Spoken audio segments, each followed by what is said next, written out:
Esta tarde, Noticias Telemundo ahora. No vi nada, no hice nada mal. Son las palabras de Bill Clinton ante el Congreso en su testimonio por el caso Epstein. Es la primera vez que un expresidente comparece ante legisladores en más de 40 años. Además, está libre la mujer de 79 años con demencia senil que estuvo 9 meses detenida en un centro de ICE en Arizona.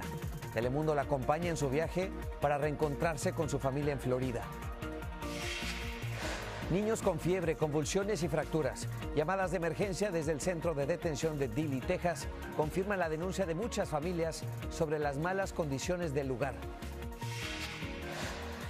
El presidente asegura que planea tomar Cuba de manera amistosa. Es la primera vez que habla sobre la isla desde que el régimen disparó contra una lancha de Florida y mató a 4 personas. Migración a la inversa. Cada vez más estadounidenses hacen las maletas y se van del país. México, España y Colombia son los destinos favoritos. ¿Por qué muchos dicen que el sueño americano ahora está fuera de Estados Unidos? A 104 días de que el balón comience a rodar, la Copa del Mundo llega a México. Inicia una gira por 10 ciudades que desata la fiebre futbolera en el país.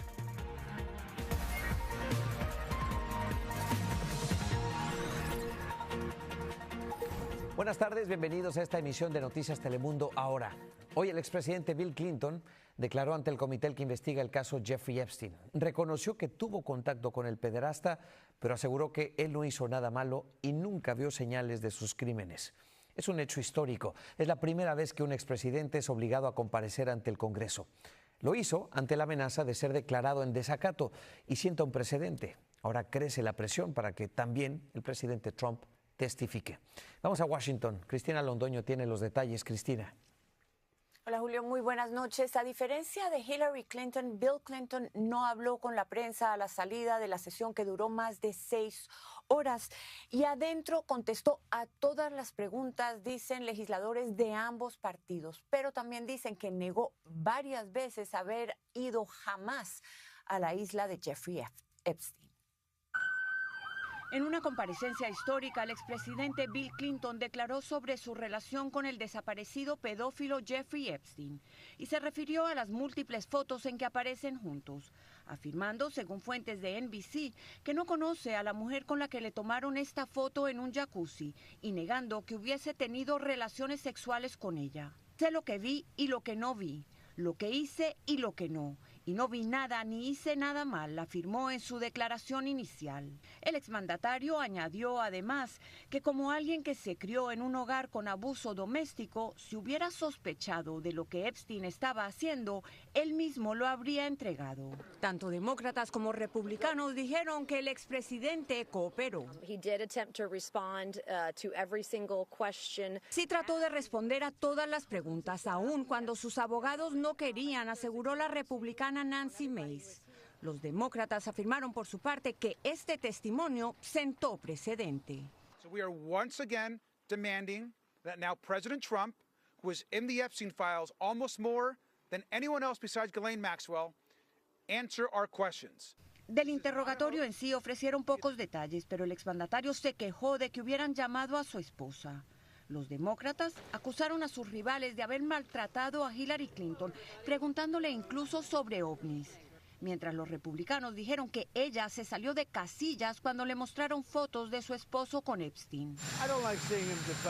No me gusta verlo bajo interrogatorio, pero ellos me persiguieron más a mí, dijo el presidente Trump al respecto. 2 testimonios históricos que, según Joseph Maloof, pueden ir más allá de la política. Si se puede descubrir actividad criminal por parte de alguna persona, esto podría llegar a corte y la persona podría parar en cárcel. Por el momento, la batalla es legislativa y los republicanos tienen mayoría.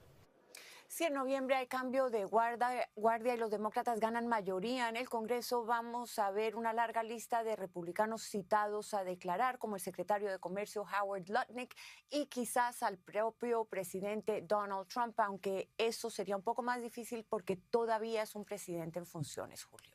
Sí, Cristina, y en el caso específico de Bill Clinton y Hillary Clinton, ¿qué sigue en sus casos?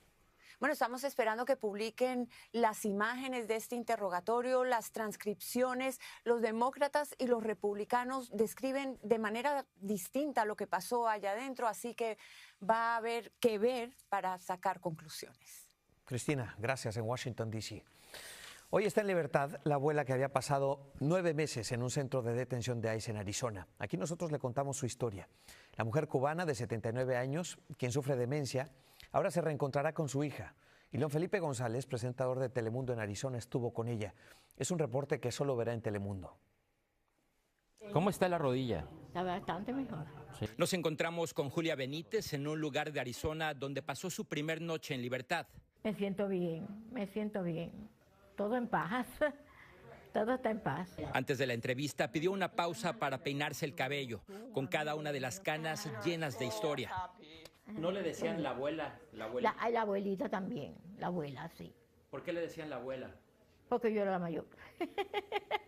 Muchas la ayudaron dentro del centro de detención y la adoptaron como su abuela. Pero Julia Benítez, de 79 años, tiene solo malos recuerdos de los más de 9 meses que estuvo detenida. Bueno, había momentos que me sentía como si fuera una criminal, pero no. Yo luchando. Pues me ponía a pintar. Julia no pierde el sentido del humor. Y soy tan andía. Las ganas de vivir y algo que es fundamental, tiene planes a futuro. Tengo a mi hija que hace tiempo que no la veía, y los dos, niño y el esposo. Antes de partir al aeropuerto, empacó sus pocas pertenencias y apretó su rosario para encomendarse a Dios y que todo el tiempo que estuvo sin su familia se convierta solo en un recuerdo más. ¡Ay, qué bueno! Aquí vengo, me voy a asistir. Y cada vez más cerca del estado de Florida. La señora Julia Benítez, que sigue teniendo positivismo, que se muestra muy optimista ante el futuro, y hay que decir que llegó a este país buscando una mejor vida, cruzó la frontera de manera ilegal, pasó este tiempo en el centro de detención, pero ahora lo que espera es poderse reunir con sus seres queridos y tener un futuro por delante. Julio. Gracias, León Felipe, por ese informe y este reporte. Gracias. Niños detenidos con fiebre, convulsiones, fracturas. Eso revelan las llamadas de emergencia desde el Centro de Detención Familiar Dilley en Texas. Fueron al menos 11 llamadas al 911 en solo 5 meses. Esto es la evidencia de lo que muchas familias ya venían denunciando ante nuestras cámaras. El informe es de Edgar Muñoz. Niños inmigrantes bajo custodia del centro ICE en Dilley, Texas, provocan múltiples llamadas de emergencia al 911. Hi, this is calling from the Dilley Immigration Center in Dilley, Texas. I'm calling for a little kid going through respiratory distress. And how old is the child? 17 months. Algunas llamadas por su gravedad han considerado trasladar a los menores en helicóptero. He's a 6-year-old male. 60? 6-year-old. Oh, 6-year-old male. Okay, what's going on with him? He's just having fever, lethargy, and a headache. He appears to be very lethargic. Okay, let me get somebody out there, okay? Mi niño ha estado enfermo. En un caso que Noticias Telemundo tuvo acceso, Ricardo, quien prefiere no revelar su identidad por temor a represalias, reporta que su esposa con su hijo enfermo siguen en el centro Dilley. Son pastillas puras Tylenol que le dan nomás. Al niño no lo han revisado, no lo han revisado ningún médico.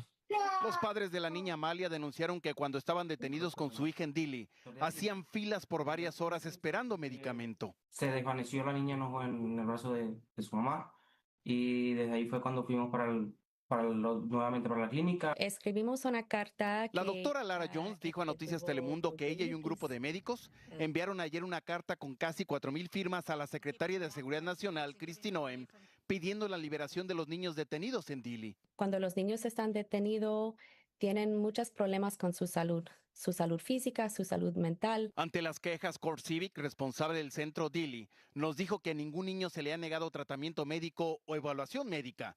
Seguridad Nacional asegura que los servicios médicos están disponibles todo el tiempo. Ya suman varias denuncias de defensores de derechos humanos, abogados de los detenidos que hablan de alimento en mal estado, de deficiencias en el servicio médico, por lo que piden el cierre de este centro de detención en Dilley. Edgar Muñoz, Noticias Telemundo. El dron que militares estadounidenses derribaron en Texas era del gobierno. Es el segundo incidente en menos de un mes que obliga al cierre del espacio aéreo.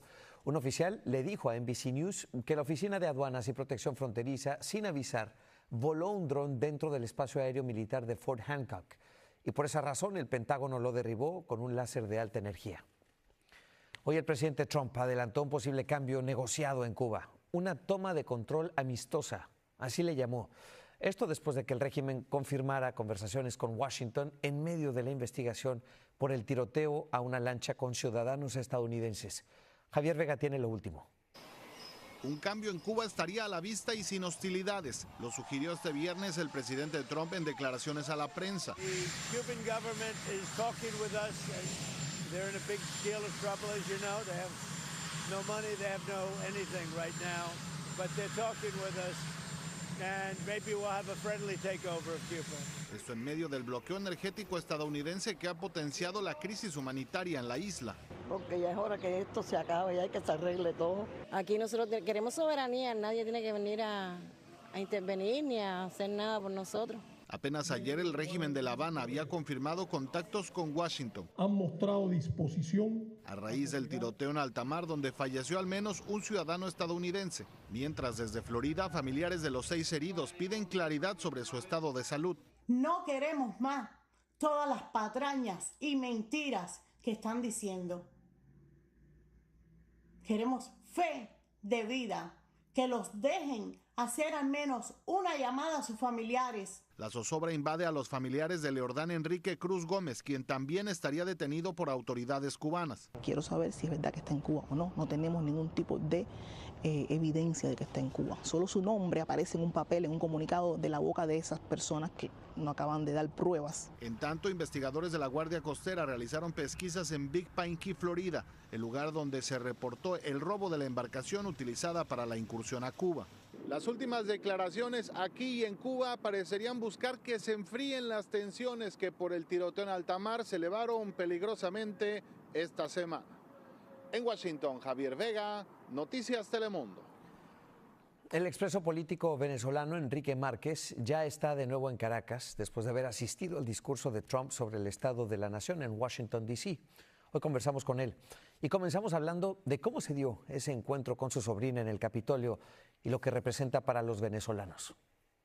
Yo fui el principal sorprendido cuando fui contactado por la Casa Blanca para acudir a ese importante evento, como era el discurso del presidente Trump frente a la nación.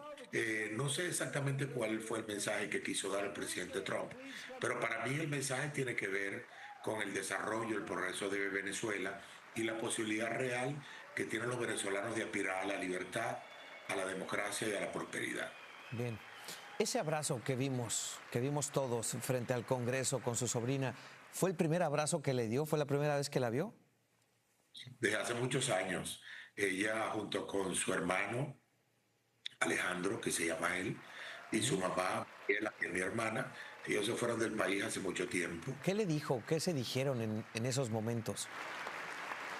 Pues imagínate tú, fue un momento en el cual lo que quiso fue besarla, abrazarla y decirle que todo había finalizado y que ya estaba libre y que estaba con ella. Enrique, usted fue preso político, estuvo detenido. ¿Qué verdad quisiera usted que el mundo sepa sobre su detención y sobre el proceso en el que usted estuvo involucrado? Bueno, mira, yo estuve detenido en el helicoide más de un año y estuve 10 meses incomunicada en una situación de profunda injusticia. No estuve solo, estuve acompañado de muchos presos políticos. Eso fue una aventura y una desventura porque no le deseo a nadie eso. Vi el rostro de la injusticia en tantas caras, en tantos corazones, en tantas pieles. Se ha encontrado usted con una Venezuela distinta al salir de prisión. ¿Cuál es su diagnóstico de la oposición en medio de este proceso por el que atraviesa Venezuela? Bueno, fíjate, la oposición, el sentimiento opositor y de cambio en Venezuela es súper mayoritario. Todos los venezolanos quieren algo mejor. Quieren cambiar no solamente políticamente, quieren tener prosperidad. Y Venezuela ha estado sometida a presiones económicas increíbles. En este proceso de transformación en Venezuela, le quedan dudas? ¿Hay espacio para las dudas con la permanencia de alguien como Delcy Rodríguez en el poder? Mira, este es más o menos el mismo gobierno de los últimos años. No ha cambiado mucho. Ha cambiado su política. Ha cambiado su política de apertura económica y su política hacia los derechos humanos. Eso hay que celebrarlo, porque todos tenemos que estar dispuestos a cambiar. Sin embargo, yo no otorgo un cheque en blanco. Yo creo que hay que ser muy exigente. Hay que ser muy exigente en cuanto a lo necesario que hay que hacer para poder sacar a Venezuela hacia adelante. Bueno, Enrique Márquez fue líder opositor, candidato a la presidencia de Venezuela en 2024 y hoy cree que la oposición debe unirse. Espera que haya elecciones democráticas en su país pronto. En Estados Unidos, el presidente Trump ordenó prohibir que la empresa de inteligencia artificial Anthropic trabaje con el gobierno federal.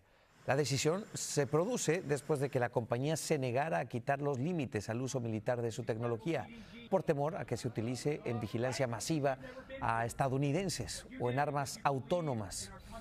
Después de esta negativa, el secretario de Defensa declaró a la empresa un riesgo para la seguridad nacional. Ahora el Pentágono tendrá que buscar un reemplazo, ya que su modelo era el único utilizado en sistemas militares clasificados. Esta es noticia de última hora. El superintendente del Distrito Escolar Unificado de Los Ángeles, Alberto Carvalho, fue colocado en licencia administrativa indefinida.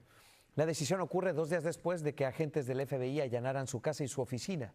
La investigación estaría relacionada con una empresa tecnológica que creó un chatbot para el distrito y que rompió en medio de acusaciones de fraude contra la fundadora. Aunque Carvalho no ha sido acusado formalmente, la Junta Escolar nombró un superintendente interino mientras avanza esta investigación. Por favor, sé el primero que traiga a casa a mi madre. Puede ser de forma anónima. Eso pide la presentadora Savannah Guthrie en su nuevo esfuerzo por recuperar a su mamá, que desapareció hace 27 días. Lourdes Hurtado informa. We need her to come home. Savannah Guthrie no se da por vencida. En redes sociales volvió a compartir un video sobre la recompensa de $1 millón para quien ofrezca información que ayude a localizar a su madre. Someone out there knows something that can bring her home. El departamento del alguacil del condado Pima afirmó que la investigación seguirá activa hasta que encuentren a Nancy Guthrie, de 84 años, o se agoten todas las pistas. Los investigadores están revisando grabaciones de vigilancia de la noche en que desapareció, como este video de Fox News Digital, donde se aprecian vehículos circulando por la zona donde se encuentra su residencia. Han pasado 27 días desde entonces. Fuera de su casa se acumulan letreros y flores. También incidentes que han llamado la atención. El jueves por la noche, oficiales detuvieron ahí a un hombre por conducir bajo los efectos del alcohol, identificado como Antonio de Jesús Peña Campos, de 34 años. La oficina del alguacil aclaró que el arresto no está relacionado con la investigación de Guthrie. Si tiene información sobre el caso, llame a la línea del FBI 1-800-225-5324 y presione el número 2 para español. Puede permanecer completamente anónimo. De ser elegible para la recompensa, la podría recoger en efectivo en un lugar neutral como una oficina de correos. Tendría que mostrar el número que le asignaron al hacer la llamada al FBI y no tendría que mostrar identificación. Julio. Bien, muchas gracias, Lourdes Hurtado. Cada vez más estadounidenses deciden irse del país. Vamos a ver cuáles son las razones. Quédese. Cada vez más estadounidenses deciden irse del país. Le diremos aquí cuáles son las razones, pero primero hablemos de lo que ocurre en Pakistán, tensión al máximo en el Medio Oriente, porque Pakistán declaró guerra abierta contra Afganistán después de intercambiar ataques, y con esto se rompió una tregua firmada en octubre. Pakistán acusa a Afganistán de albergar a talibanes pakistaníes del grupo militante Tariq-e-Talibán. Y Estados Unidos elevó su nivel de alerta ante un posible conflicto con Irán. Washington pidió al personal no esencial de su embajada en Israel que salgan hoy mismo si así lo desean. El presidente Trump dijo que no está contento con el desarrollo de las negociaciones sobre el programa nuclear de Irán, que el jueves terminaron sin avances, aunque aún no decide qué hacer. Well, we haven't made a final decision. We're not exactly happy with the way they negotiated. They cannot have nuclear weapons, and we're not thrilled with the way they're negotiating, so we'll see how it all works. Más optimista es el canciller de Omán, mediador en las negociaciones. Hoy aseguró que Irán está dispuesto a dejar de acumular uranio enriquecido. Es un elemento clave para fabricar una bomba atómica. Bueno, después de meses de especulaciones, ya hay un acuerdo para la compra de Warner Bros. Discovery. Paramount Skydance anunció la fusión, pagando $31 por acción, lo que alcanzaría los $77,000 millones. El acuerdo todavía necesita el visto bueno de reguladores y accionistas. Si se concreta, el magnate tecnológico David Ellison controlaría estudios de cine, HBO y la cadena de noticias CNN. Críticos temen que esta cadena pierde independencia editorial por la cercanía de la familia Ellison con el presidente Donald Trump. Aquí en Estados Unidos, la clase media se siente cada vez más acorralada por la economía. Más de la mitad de los encuestados no puede afrontar los costos de la salud. 6 de cada 10 no puede tomarse ni una semana de vacaciones. Casi el 80% no llega al presupuesto para comprarse un auto nuevo. Estos números podrían ayudarnos a explicar algo que no ocurría en Estados Unidos desde la gran crisis de hace un siglo. Son más las personas que se van del país que las que llegan. Francisco Fajardo reporta. El sueño para muchos ciudadanos estadounidenses ya se consigue también fuera del país. Pero ahora el flujo se da como un éxodo masivo en números récord y ya no solo a países como México, a Europa, ahora también a Colombia. Estamos viviendo en Orlando y cuando todo pasó con la presidencia de Trump, con los ataques contra los latinos, como tenemos 2 hijos pequeños, pensamos no podemos dejar que crezcan aquí. Alisa y su familia vivían en Orlando y a pesar de que todos nacieron en Estados Unidos, decidieron dejar ese país en 2025, al igual que otros 180,000 estadounidenses que solo el año pasado se mudaron a 15 países alrededor del mundo, según un análisis del diario The Wall Street Journal. Nuestra vida era trabajo. Jessica y Eric, originarios de Kansas City, se mudaron a España en 2021. Ya tienen 2 hijos nacidos allá y crearon la comunidad Mr. Amigo, con la que ayudan a otros estadounidenses a mudarse a ese país. Impuestos, que es la manera para alquilar un piso, estas cosas. Y nuestra comunidad es para esta aventura. Aunque en Estados Unidos no hay un dato oficial de cuántos ciudadanos estadounidenses emigran, información de organismos en sus países destino dan cuenta del número récord. Por ejemplo, desde el COVID, las mudanzas a Portugal se han disparado un 500%. En 2024 ya sumaban casi 20,000 estadounidenses en ese país. Y en Irlanda, el aumento entre 2024 y 2025 fue de casi 100%. Estimaciones de expertos alertan en que durante este 2026 el flujo de ciudadanos estadounidenses que se mudan al exterior podría aumentar más, reforzando la teoría de que el sueño americano para muchos puede estar en otro país. Francisco Fajardo, Noticias Telemundo. Mire usted, el furor por Lionel Messi en Puerto Rico provocó que el futbolista argentino terminara en el piso. Un fanático se metió a la cancha y lo abrazó por la cintura. El guardia que lo seguía intentó separarlo y es en ese momento en que los 3 se caen. Pero bueno, Messi de inmediato se puso de pie y se alejó. El ex capitán del Tri, ahora miembro del equipo técnico de la selección mexicana, Rafael Márquez, denunció corrupción en el fútbol de su país. Padres que pagan para que sus hijos jueguen y asegura que esta práctica daña el nivel deportivo. Ana Méndez informa. En las canchas, niños y jóvenes juegan con el sueño de convertirse en futbolistas profesionales. Una ilusión que, según la leyenda del fútbol Rafa Márquez, en México se ve empañada por la corrupción. Me duele decirlo a veces que es hasta cultural ya aquí en México el tema de la corrupción en la que hay, de que, oye, si quieres que juegue tu hijo, pues me tienes que dar, ¿no? Fue durante el Congreso del Fútbol Formativo que el actual auxiliar del director técnico de la selección mexicana aseguró que es necesario limpiar el deporte favorito de los mexicanos. Es algo que tenemos que cambiar como sociedad y no manchar, obviamente, pues el máximo deporte que tenemos. Las incómodas declaraciones del Kaiser de Michoacán, exjugador del Barcelona y capitán histórico del Tri, pusieron en la mira un secreto a voces. Ven a la persona que tiene demasiado dinero. Pedro, un padre de familia, contó que le pidieron más de $2,000 para que su hijo pudiera debutar en las fuerzas básicas de un equipo mexicano. Como no pudimos dar el dinero, pues desgraciadamente ya no fue aceptado. Esto ocurre tras la caída del Mencho y una ola de violencia en México, sede del Mundial. El presidente de la FIFA habló con Claudia Sheinbaum. Me aseguró la realización del Mundial en nuestro país y acordamos un equipo de la FIFA va a venir de todas maneras para revisar varios temas. Algunas figuras del fútbol mexicano se sumaron al voto de confianza en el gobierno e hicieron un llamado a la paz. Que la gente dé una tregua. Que vengan a disfrutar, creo que México es un país maravilloso. Y a 104 días, el reto del fútbol no solo está en organizar un mundial, sino en dejar una cancha limpia de corrupción para las nuevas generaciones. México, México. En México, Ana Méndez, Noticias Telemundo.